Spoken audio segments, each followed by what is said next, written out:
పచ్చిమిరపకాయల కారంతో ఆవకాయ చూపిస్తున్నానండి. చెంచాన్నర మెంతులు, చెంచా పసుపు, ఒక 5 మామిడికాయలు ఇలా కొట్టి పెట్టుకున్నాను. ఇదిగోనండి, ఈ పచ్చిమిరపకాయ కారం ఎక్కువ ఉంటుందండి, అందుకని ఇది 1 గ్లాసున్నర ఉప్పు, 4 గ్లాసుల ఆవు పొడి ఇలా కలిపేసేసుకున్నానండి. ఇదిగోనండి, నూనె వేసేస్తున్నాను. నువ్వుల నూనె వేస్తున్నానండి.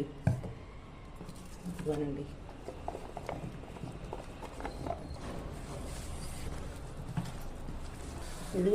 ఇదిగోనండి డబ్బాలో కొంచెం నూనె వేసుకున్నాను, ఎత్తేస్తున్నానండి.